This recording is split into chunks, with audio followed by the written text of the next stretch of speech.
Hotep, cher Kamit, aujourd'hui c'est questions-réponses. Je vais comme ça apporter des éléments de réponse aux questions que vous avez posées au cours de la semaine. Je rappelle que questions-réponses c'est l'épisode spécial pour vous, chers abonnés. Questions-réponses vous permet d'évoluer avec ceux qui font partie de l'école.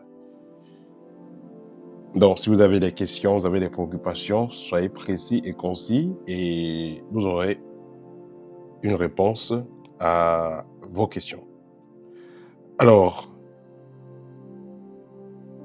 j'aimerais rappeler aussi que pour faire grandir la chaîne, il sera important de partager nos vidéos, partager questions-réponses pour que ça puisse aussi intéresser des personnes qui n'ont pas l'opportunité de faire des consultations ou d'échanger avec une personne qui s'y connaît dans le domaine spirituel. Voilà. Sans plus tarder, je vais commencer à apporter les éléments de réponse. La première question. Que signifie avoir les pertes d'argent à répétition? Donc, de façon mystique, de façon étrange, vous perdez de l'argent. Que ce soit la perte d'argent, que ce soit la perte de certains objets dans votre maison, cela est lié au fait que il y a une petite dette quelque part qui n'est pas réglée. Ça fait peut-être un bon bout de temps, vous n'avez pas fait des sacrifices. Vous savez, autour de vous, vous n'avez pas que des ancêtres, vous avez aussi des esprits involués et qui sont liés à votre famille.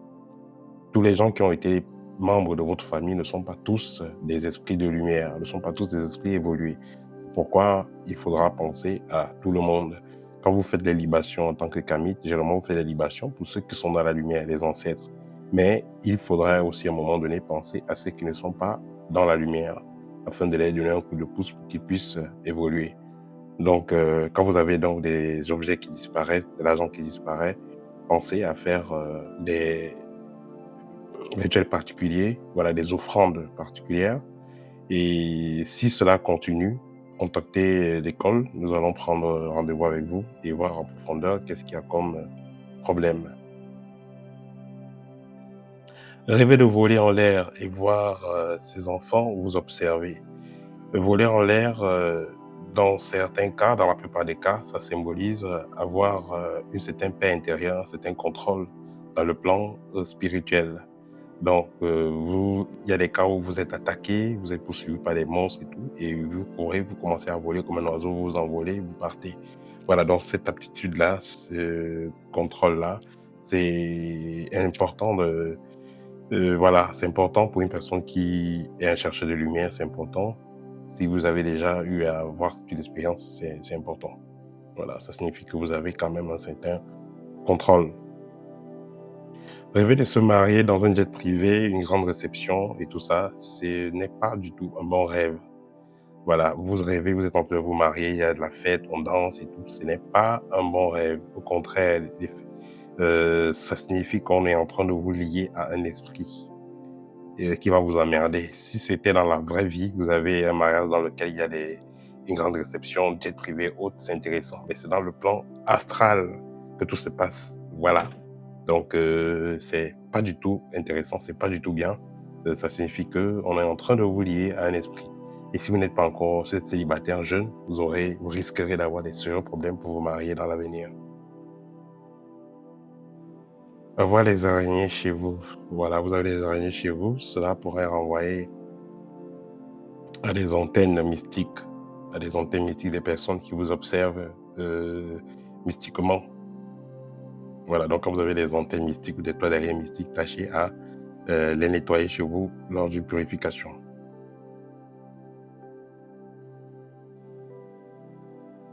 Une personne dit ici qu'elle a envoyé son permis de conduire à son oncle.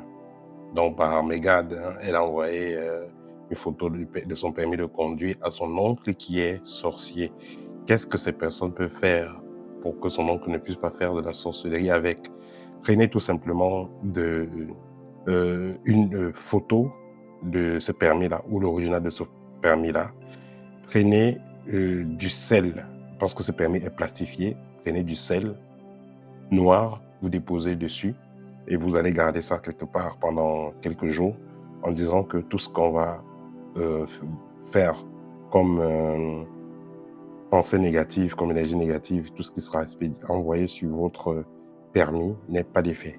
Après 3 jours, vous allez verser débarrasser de cette terre-là, de de ce sel-là, vous allez emballer et aller jeter. Déjà, c'est que cela ne touche pas votre main. Donc, utilisez, par exemple, un ciseau pour tenir votre permis et vous allez donc renverser ce sel-là dans un tissu et bien rincer au robinet. Et après, vous allez jeter la terre, le sable, voilà, le sel, autant pour moi, vous allez le jeter dans du sable au-dessus de la terre. Voilà. Rêver de recevoir une demi-cola et ouvrir la porte. Ça ressemble à une initiation à de la sorcellerie. Que ce soit demi-cola, demi-banane, voilà. Ça ressemble à de la sorcellerie. Donc, vous vivez un cas pareil, faites très attention. On pourrait être comme ça en train de vous transmettre quelque chose pour pouvoir vous contrôler et vous nuire par la fin. Et vous voyez ici, vous êtes en train d'ouvrir la porte. Vous ouvrez la porte à qui? Vous ouvrez votre univers spirituel. Donc, on vous a donné la demi-cola et vous avez ouvert votre univers spirituel à la personne. Cette personne pourra donc agir dans votre vie. Donc, faites très attention. L'idéal, c'est de prendre une consultation pour savoir ce qui se passe. Que pensez-vous de ceux qui pactisent avec des confréries pour avoir des pouvoirs? Vous savez, quand les gens font des pactes ou des alliances avec des confréries, c'est pour avoir des pouvoirs, c'est vrai, pour avoir aussi l'argent ou autre chose. Cependant, ce qu'on remarque beaucoup, c'est beaucoup plus l'argent, c'est beaucoup plus le pouvoir. Et moi, je dis souvent que c'est de l'arnaque. Parce que en travaillant sur vous-même, en utilisant votre propre rayonnement, parce que vous en avez, tout le monde en a, vous pouvez atteindre vos objectifs. Il y a des gens qui ont atteint des hauts niveaux, socialement parlant, sans avoir eu l'obligation d'adhérer à un cercle ou à une confrérie particulière. Vous allez entrer dans une confrérie, normalement, vous avez déjà le rayonnement. Mais vous entrez dans la confrérie croyant que c'est la confrérie qui vous donne ce rayonnement que vous avez. Ils vont tout simplement anticiper ce rayonnement-là, puiser dans votre banque financière ou autre, et vous donner ce que vous pourriez avoir normalement. Parce qu'on ne peut pas vous donner ce que vous ne pouvez pas naturellement avoir. Voilà. Ils vont vous donner ce que vous pourriez avoir normalement et ils vont vous sortir une grande facture. Voilà. Si normalement, en travaillant en 50, vous avez commencé à travailler à 25 ans, jusqu'à 50 ans, si vous avez travaillé normalement, vous pouvez avoir peut-être en CFA 40, 50 millions dans votre compte. Si vous travaillez honnêtement, vous êtes entrepreneur, bien entendu. Mais ces personnes-là pourront donc vous faire avoir la même chose en peut-être une dizaine d'années. Vous aurez la même chose, mais le prix à payer sera grand. Vous aurez des sacrifices à faire, des choses compliquées à faire, et vous pouvez me regretter. Et vous allez même regretter généralement, les gens regrettent à la fin. Et moi, je pense pas que ce soit une bonne idée. Pourquoi vous avez choisi la Russie? Vous savez, on ne va pas dans un pays au hasard. Ils avaient plein d'Africains ou plein de personnes qui sont nées dans un continent et finissent par s'adapter d'un continent autre. Voilà, donc on décide de vivre dans un pays parce que, vibratoirement, on est à l'aise dans ce pays-là, tout simplement. Donc, je suis en Russie parce que c'est vibratoirement bon pour moi. Et il pourrait arriver un moment que les choses changent et je n'hésiterai pas à changer. Moi, je pense que c'est comme ça que la vie fonctionne. On vit là où on se sent mieux. Peu importe l'endroit, où vous vous sentez mieux, où vous vous sentez chez vous. Ça veut dire que les esprits de l'endroit vous reconnaissent, les esprits de l'endroit vous acceptent. Dans ce cas, vous y restez. Quand ça devient difficile, vous changez de coin, tout simplement. Pourquoi est-ce que certains thérapeutes coupent les liens des liens transgénérationnels? Vous savez, ça dépend de la façon d'opérer de tout un chacun, mais selon la méthode Kamite, on ne va pas couper les liens comme ça, on va transmuter ces énergies Voilà, on va travailler à transmuter ces énergies-là parce que ces énergies-là restent comme des codes dans votre ADN, dans votre sang, dans votre aura, dans vos chakras. Avec le travail spirituel qui sera fait pendant des mois, pendant des années, toute cette énergie sera reprogrammée. Il y aura une transmutation générale et ce qui fait que vous pourrez donc commencer à vivre une meilleure existence. Or, si on coupe tous les liens, il n'y a pas eu de transformation, il n'y a pas eu d'équilibre. Ce qui fait que vous pouvez vivre bien dans cette incarnation, mais la prochaine, ces traumas, ces défauts que vous n'avez pas corrigés reviendront à la charge. Est-il normal de prier une personne qui est déjà réincarnée? Il y a des cas où vous allez vouloir entrer en contact avec votre grand-père, votre grand-mère, un proche qui est décédé. Vous faites des rituels comme on vous a appris pour entrer en contact. Cependant, la personne est déjà, par exemple, réincarnée. Alors, que se passe-t-il? Il faut comprendre que une conscience peut être dans plusieurs corps. Donc, vous pouvez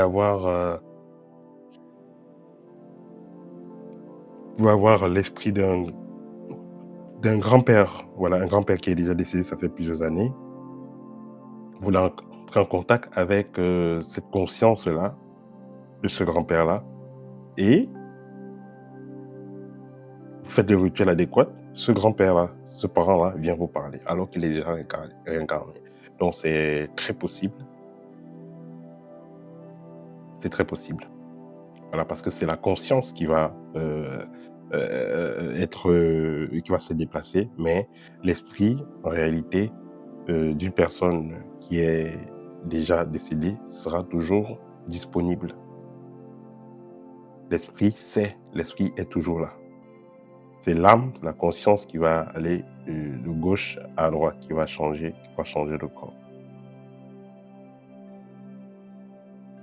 Faire les rapports, avoir des rapports avec une personne sans préservatif, c'est pareil dans ce que quelqu'un dit. Déjà, il faut comprendre que, en ce qui concerne la transmutation des énergies par le sexe, il y a des énergies qui sont transmises par le sexe, mais pas toutes les énergies. Ce n'est pas transmis à 100%. Ce n'est pas toutes les énergies qui sont transmutées, qui sont transmises, qui sont échangées par le sexe. Il y a des énergies qui seront échangées, mais il y a des énergies qui ne seront pas échangées.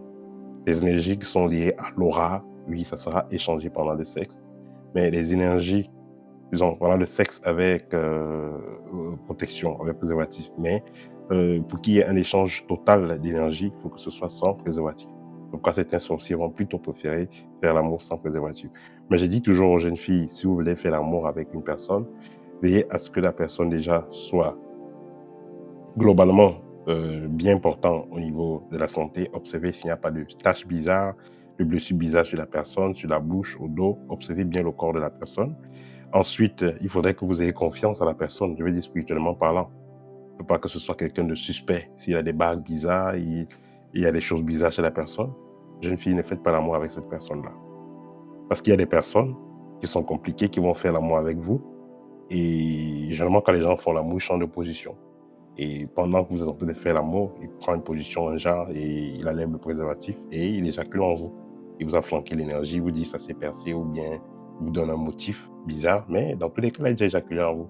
Donc, si vous faites l'amour avec une personne, dites-vous que il pourra arriver que ce soit sans protection. Voilà, même si vous êtes protégé, ça peut se percer, ça peut sortir, ça peut éclater, il peut avoir un problème.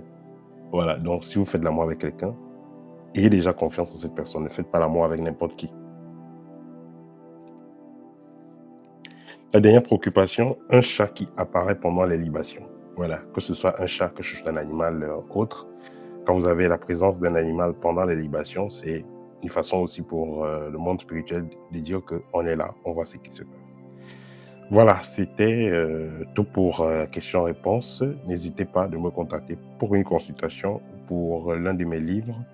Le premier livre libre, deuxième guide à l'erroné, troisième guide pratique 1 et quatrième guide pratique 2. Au tête et à très bientôt.